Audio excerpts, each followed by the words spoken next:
جب اللہ مثال دے، ضرب اللہ مثلا کلمۃ طیبہ، ہم تمہارے لیے اپنے پاک کلمے کی مثال بیان کرتے ہیں۔ پہلے تو بچہ بھی بتا دے گا کہ پاک کلمہ ہے کیا؟ کلمہ طیب یعنی لا الہ الا اللہ محمد رسول اللہ۔ کلمہ طیب ہے لا الہ الا اللہ محمد رسول اللہ، اور اللہ کہہ رہا ہے ہم اپنے کلمہ طیب کو سمجھانا چاہتے ہیں۔ اگر سمجھنا ہے تو ہمارے پاک کلمے کی مثال ایسی ہے جیسے ایک پاک درخت۔ تو سمجھے تو میرا سلام ہوگا، قرآن ہے قرآن۔ اب مثال کہاں کی اور مثل کہاں کی؟ پاک کلمہ تحریر ہے اور شجر دکھائی دے رہا ہے، شجر دکھائی دیتا، یعنی جو دکھائی نہ دے انہیں اس سے پہچانو جو دکھائی دے رہے۔ سلامت رہے آپ، بڑا حساس جملہ میں نے آپ کے حوالے کیا۔ جو دکھائی نہیں دے رہا اسے ان سے پہچانو جو دکھائی دے رہا۔ کہا ہمارے پاک کلمے کی مثال ایک پاک شجر کی ہے، ایک پاک درخت ہے، اور درخت ایسا کہ جس کی جڑیں زمین میں مضبوط ہیں، اور جب جڑیں زمین میں مضبوط ہیں تو اس کی شاخیں آسمان تک گئی ہوئی ہیں، اور دنیا کے تمہارے جو درخت ہیں وہ موسم میں پھل دیتے ہیں۔ آم کا پودا سیب کے موسم میں پھل نہیں دے گا، گرمی کے موسم میں سردی کے پھل نہیں آئیں گے، سردی کے پھل گرمی کے موسم میں نہیں آئیں گے، خزاں اور بہار کے پھل الگ، ہر موسم میں ہر درخت الگ الگ پھل دیتا ہے۔ اور اللہ کہہ رہا ہمارا یہ پاک درخت ایسا ہے کہ ہر موسم میں پھل دے رہا ہوتا ہے، ہر موسم میں پھل دے رہا ہوتا ہے۔ کبھی اس کے پھل کا نام علی ہے، کبھی اس کے پھل کا نام حسن ہے، کبھی اس کے پھل کا نام حسین ہے، کبھی اس کے پھل کا نام علی بن حسین ہے، کبھی اس کے پھل کا نام محمد بن علی ہے، کبھی اس کے پھل کا نام جعفر صادق ہے، اور کبھی اس کے پھل کا نام موسیٰ بن جعفر ہے، موسیٰ کاظم ہے۔ تو کہا یہ ہر موسم میں پھل دیتا ہے، چاہے کسی بھی بنوں کا موسم ہو، کسی بھی حکومت کا موسم ہو، جابر و ظالم سلاطین کے موسم میں بھی یہ درخت پھل دیتا ہے، اس لیے کہ کلمہ طیبہ ہے۔ تؤتی اکلہا کل حین بإذن ربہا، یہ ہر موسم میں پھل دیتا، اس کی جڑیں زمین میں مضبوط ہیں، اس کی شاخیں آسمان تک گئی ہوئی ہیں۔ اس لیے سمجھو کہ درخت کی مثال دی ہے، کل کی اگر بات یاد آ جائے، درخت کی مثال اس لیے دی ہے کہ جڑیں زمین میں مضبوط ہیں، شاخیں آسمان تک گئی ہوئی ہیں۔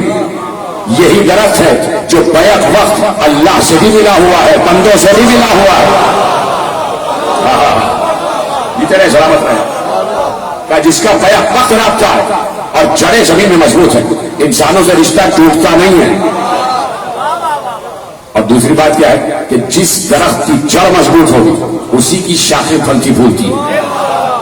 تیسری تعویل کیا ہے؟ اصلھا اور فرعھا، اس کی اصل اور اس کی فرع۔ اس اصل سے نکلا ہے اصول اور اس فرع سے نکلا ہے فروع۔ اللہ کہہ رہا ہے اصول کیا ہے؟ نماز، روزہ، حج، زکات، قوم، جہاد، یہ تو ہے فروع۔ اصول کیا ہے؟ توحید، عدل، نبوت، امامت، قیامت، یہ اصول ہے نا۔ اور فروع کیا ہے؟ نماز، روزہ، حج، زکات، قوم، جہاد، امر بالمعروف، نہی عن المنکر، ولایت، برات، یہ فروع ہے۔ اللہ کہہ رہا ہے اس درخت کے اصول یعنی اصل یعنی جڑ زمین میں مضبوط ہے، اور اس کی شاخیں یعنی فرع یعنی فروع آسمان تک گئی ہیں۔ یہی بتا رہا ہے کہ جس کے اصول مضبوط ہوں گے، اصول دین مضبوط ہوں گے، اسی کی نماز اوپر پہنچے گی، اسی کا روزہ اوپر پہنچے گا۔ عقیدہ مضبوط تو عمل آسمانوں تک جائے، عمل پروردگار تک جائے کہ یہ ہے وہ شجر جس کی ہم نے مثال بیان کی ہے، اور یہ کبھی بھی اپنی جگہ سے ہٹتا نہیں ہے، یہ کبھی بھی اپنی جگہ سے ہلتا نہیں ہے، اس لیے کہ جڑیں زمین میں مضبوط ہیں۔ پہنچ گئی بات؟ شجر طیبہ کا ذکر اللہ نے کیا، وَمَثَلُ كَلِمَةٍ خَبِيثَةٍ كَشَجَرَةٍ خَبِيثَةٍ اجْتُثَّتْ مِنْ فَوْقِ الْأَرْضِ مَا لَهَا مِنْ قَرَارٍ۔ اور سنو کلمہ خبیثہ بھی ہے، سنو ایک کلمہ خبیثہ بھی ہے، اور اس کلمہ خبیثہ کی مثال ایک شجر خبیثہ جیسی ہے۔ وہ شجر خبیثہ ایسا ہے کہ اس کی جڑیں زمین کے اوپر ہیں، اسے قرار نہیں ہے، کبھی یہاں کبھی وہاں، ادھر ہے سلامت رہے۔ جس کی جڑیں زمین کے اوپر ہیں وہ کبھی ادھر ہے کبھی ادھر ہے، کبھی یہاں ہے کبھی وہاں ہے، جسے قرار نہیں ہے، کبھی پہاڑ پر ہے کبھی زمین پر ہے۔ بہت کہ یہ شجر خبیثہ ہے۔ تو اب کلمہ طیبہ بھی چل رہا ہے، کلمہ خبیثہ بھی چل رہا ہے، شجر طیبہ بھی چل رہا ہے، شجر خبیثہ بھی چل رہا ہے۔ جو کلمہ طیبہ کے مقابل آ جائے وہ کلمہ خبیث، جو شجر طیبہ کے مقابل آ جائے وہ شجر خبیثہ۔ یہ ایسا ہی ہے کہ جو حق کے مقابل آ جائے وہ باطل، جو سچ کے مقابل آ جائے وہ جھوٹ، جو سویرے کے مقابل آ جائے وہ اندھیرا، جو نور کے مقابل آ جائے وہ تاریکی، جو صبح کے مقابل آ جائے وہ شام، جو صبح والے کے مقابل آ جائے وہ شام والا۔ شجر طیبہ بھی ہے، شجر خبیثہ بھی ہے۔ توجہ فرمائی، پہنچ گیا جملہ، بات آگے بڑھاؤں۔ میرا مولا موسی کاظم علیہ السلام بلایا گیا بسط ادب کے، لاؤ دربار میں لاؤ۔ امام اپنی سواری پر آئے، دروازے پر رکے، سواری سے اترے، غلاموں نے بڑے احترام کے ساتھ دربار میں لے کے گئے۔ اسی وقت دروازے پر ایک نقیع ایک انصاری شخص کھڑا ہوا تھا۔ وہ بہت دیر سے دربار میں جانے کی اجازت مانگ رہا تھا، اجازت نہیں ملی۔ جیسے ہی دیکھا یہ جوان اپنی سواری سے اترا اور اسے بسط ادب دربار میں لے گئے۔ اس نے پلٹ کے پوچھا یہ کون ہے؟ یہ پوچھنا غضب ہو جاتا ہے بہت سے لوگوں کے لیے، جو پہچانتے ہوئے نہ پہچانے، جو معرفت رکھتے ہوئے معرفت نہ رکھے۔ کہ یہ کون ہے؟ کہا یہ عالم آل محمد ابو ابراہیم حضرت موسیٰ بن جعفر علیہ السلام۔ کہا کیوں جا رہے ہیں؟ تو بادشاہ نے بلایا۔ کہا عجیب بات ہے، بادشاہ ان لوگوں سے مل لیتے ہیں جن سے ان کی حکومت کو خطرہ، ابھی ان کو باہر آنے دو۔ دیکھو